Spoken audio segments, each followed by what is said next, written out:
Listen, I'm going to tell you something right now that most people simply don't want to hear, but I am going to say it anyway because somebody actually has to. You're broke. Not because you don't make enough money, not because the economy is rigged against you, and not because you didn't get lucky. You are broke because you keep buying stupid things that are constantly keeping you poor. And before you click away because the truth hurts, let me tell you something important. I built my fortune by understanding one fundamental principle that separates the wealthy from everyone else. Rich people buy assets. Poor people buy liabilities and think they're assets. It is that simple and it is that brutal. Now I know exactly what you're thinking. Here comes another rich guy telling me I can't have a cup of coffee. Wrong. This isn't about coffee. This is about 5 specific categories of purchases that are absolutely destroying your financial future. And I am going to break them down for you right now. But first, I really need you to do something. If you're serious about building wealth, if you're tired of living paycheck to paycheck, if you want to actually retire one day instead of working until you drop dead, then hit that subscribe button right now. Join this community. We're building something special here, a group of people who understand that money is a tool, not a toy. Let me start with the very first thing you need to stop buying immediately. Brand new cars. Oh, this one makes people angry, but I honestly don't care. Buying a new car is one of the dumbest financial decisions you can ever make, and I'm going to prove it to you with simple math. The second you drive that car off the lot, it loses a full 20 to 30% of its value. Gone, evaporated. You just lit thousands of dollars on fire for the privilege of having that new car smell. Within the first year, you're down 30%. By year 3, you've lost 50% of what you paid. You're not buying transportation. You're buying depreciation wrapped in sheet metal. But here's what really kills me. People finance these cars. They take out loans at 5, 6, or 7% interest to buy something that is losing value faster than ice cream melts in July. You're paying interest on an asset that is rapidly depreciating. That is financial suicide. And don't even get me started on the people who lease. Leasing is the absolute worst. You're renting a depreciating asset, which means at the end of the lease you have nothing, zero equity. You gave the dealership thousands of dollars for the privilege of borrowing their car. Congratulations. You just made the dealership owner rich while you stayed broke. Now I can already hear the excuses, but Kevin, I need a reliable car. I have kids. I need to get to work. Of course you do. Buy a 3-year-old certified pre-owned car. Let somebody else take the depreciation hit. You get a reliable vehicle, often still under warranty for half the price. That is called being smart with your money. That is what rich people do. We don't care about impressing the neighbors. We care about building wealth. You know what I did when I was building my first company? I drove a beat-up old car that barely ran. Did it hurt my ego? Maybe a little. Did it hurt my bank account? Not at all, and that's the difference. Poor people spend money to look rich. Rich people spend money to get richer. Which one do you want to be? Because you can't be both. The car you drive says nothing about your wealth. The balance in your investment account, that tells the real story. And every dollar you waste on a new car is a dollar that's not growing in the stock market, not earning dividends, and not compounding into your future. This is where people make their first critical mistake. And it sets the tone for every other bad financial decision they make. They prioritize looking successful over being successful.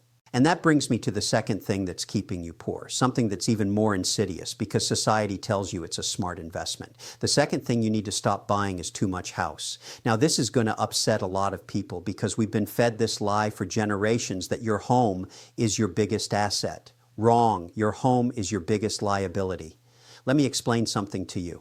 An asset puts money in your pocket. A liability takes money out of your pocket. Your house, the one you live in, takes money out of your pocket every single month. Mortgage payment, property taxes, insurance, maintenance, utilities, landscaping, repairs, it's a money pit. And the bigger the house, the bigger the pit. But Kevin, real estate always goes up in value, does it? Ask the people who bought in 2007 and watched their home values collapse. Ask the people who are underwater on their mortgages right now. Real estate goes up sometimes in some markets if you're lucky. But even when it does go up, you can't access that equity without selling the place you live in or taking out a loan against it, which is just more debt. And let me tell you something about debt. Debt is a tool that makes rich people richer and poor people poorer. When you borrow money to buy stocks or build a business, that's good debt because you're leveraging to acquire assets. When you borrow money to buy a bigger house than you need, that's bad debt because you're leveraging to acquire a liability. Here's what kills me. People stretch themselves to buy the biggest house they can possibly afford. The bank approves them for $500,000. So they buy a $500,000 house. That's insane. The bank doesn't care about your financial future. The bank wants you in as much debt as possible because that's how they make money. They're not your financial advisor. They're your creditor, and creditors want you owing them for the next 30 years. That's 30 years of interest payments flowing into their pockets. Do you know how much you actually pay for a $500,000 house with a 30-year mortgage? Try over $800,000 when you factor in the interest. You're paying $300,000 extra just for the privilege of borrowing money. That's not building wealth.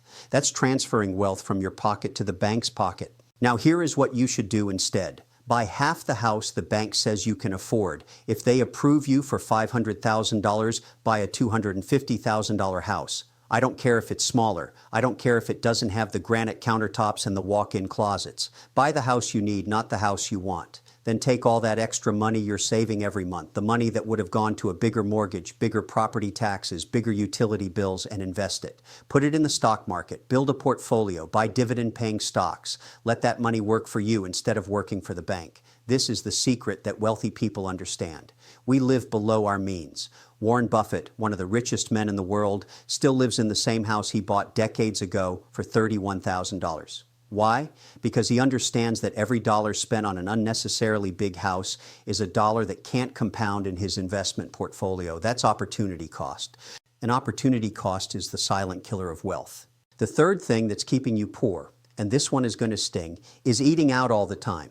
I'm talking about restaurants, takeout, coffee shops, and delivery apps. You're hemorrhaging money on food, and you don't even realize it. Let me hit you with some numbers. The average American spends over $3,000 a year eating out. $3,000. Do you know what $3,000 invested every year for 30 years becomes at a 10% return? Over $500,000. You're trading $500,000 in retirement wealth for convenience and fancy meals you'll forget about in 24 hours. But it's worse than that because most people aren't just spending $3,000. They're spending $5,000, $6,000, or even $7,000 a year. Morning coffee, lunch at work, dinner because you're too tired to cook, weekend brunches, date nights. It adds up faster than you think. And here's the part that really bothers me. People tell me they don't have money to invest. And then I watch them spend $15 on a salad for lunch. You have the money, you're just spending it on things that disappear instead of things that grow. Now, I'm not saying never eat out. I'm saying be strategic about it. Cook at home most of the time, meal prep on Sundays, pack your lunch, make your coffee at home. These aren't sacrifices. These are smart financial decisions. And when you do eat out, make it special. Make it count. Don't waste money on mediocre chain restaurants because you're too lazy to cook. That's not living well. That's being financially irresponsible. Rich people understand the value of a dollar. Poor people think small expenses don't matter. But small expenses become massive expenses over time, and massive expenses destroy wealth. The fourth thing destroying your financial future is clothes and accessories you don't need. And I'm not just talking about designer handbags and luxury watches, although those are absolute wealth killers. I'm talking about the constant need to update your wardrobe every season, to have the latest sneakers, and to buy clothes you wear once and forget about. Your closet is probably full of things you bought, wore a few times, and now they just sit there taking up space. That's not a wardrobe. That's a museum of bad financial decisions. Here's the truth about clothes. Nobody cares what you're wearing as much as you think they do. Nobody's keeping track of whether you wore the same shirt twice this week. And the people who are judging you based on your clothes, those aren't people whose opinions should matter to you anyway. You know what impresses me? A fat investment portfolio, a growing net worth, financial independence, not 1,000 pairs of shoes that'll be out of style in 6 months. But this goes deeper than just clothes. This is about the mentality of consumption. We live in a society that tells you buying things will make you happy. New phone every year, new outfit for every occasion, upgrade, update, replace. It's a trap designed to keep you spending and keep you poor. The fashion industry, the tech industry, they've built their entire business model on making you feel like what you have isn't good enough, and you fall for it every single time. Let me tell you what rich people do. We buy quality items that last. We wear them until they actually wear out. We don't care about trends. We don't care about impressing strangers. A good suit, a good pair of shoes, a reliable watch. Buy once, buy quality, and move on with your life. Your money has better places to be than in some corporation's pocket because they convinced you that you need their product to feel valuable. You don't. Your value has nothing to do with what you wear and everything to do with what you build. Now, the fifth and final thing that's keeping you poor, and this might be the most important one, is subscriptions and memberships you don't use. Gym memberships you never use, streaming services you forget about, apps with monthly fees, premium subscriptions for things you could get for free, magazine subscriptions, and software you don't need. It's like a slow leak in your bank account, dripping away $10 here, $15 there, and you don't even notice until you actually sit down and add it all up. I want you to do something right now. Pull out your latest bank statement. Look at all the recurring charges. How many of them are you actually using? How many are you getting real value from? I guarantee you're paying for at least 3 to 5 things you completely forgot about. Cancel them today, not tomorrow. Today. This is free money you're giving away to companies that are betting you're too lazy to cancel. Don't let them win. But here's the bigger issue. These subscriptions represent a mindset. They represent the idea that you need constant entertainment, constant access, and constant stimulation. You don't. You need to build wealth. You need to invest in your future.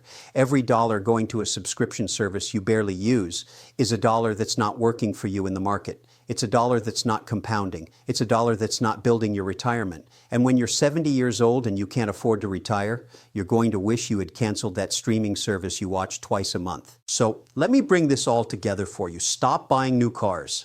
Stop buying too much house. Stop eating out all the time. Stop buying clothes you don't need. Stop paying for subscriptions you don't use. These 5 things are the difference between being broke and being wealthy. It's not about your salary. I've seen people making $40,000 a year build serious wealth because they understood these principles. And I've seen people making $200,000 a year living paycheck to paycheck because they refuse to learn. The choice is yours. You can keep doing what you're doing and stay exactly where you are. Or you can make the hard decisions, cut the waste, and start building real wealth. It's not complicated, it's just uncomfortable. And most people choose comfort over wealth every single time. Don't be most people. Now, if this video opened your eyes, if you're ready to stop making excuses and start making money, I need you to take action right now. Smash that like button. Tell the algorithm that this content matters. Leave a comment below and tell me which of these 5 things you're guilty of. Be honest, we're all learning here. And if you haven't subscribed yet, what are you waiting for? Hit that subscribe button, but don't stop there. Become a member of this channel. When you become a member, you're investing in your own financial education. You're joining a community of people who are serious about wealth building. We're going to keep bringing you the truth, the strategies, and the no-nonsense advice that actually works. Money doesn't care about your feelings. It doesn't care about your excuses. It only cares about the decisions you make. So make better decisions. Stop buying stupid things. Start building wealth. That is how you win. That is how you get rich. Now get out there and make it happen.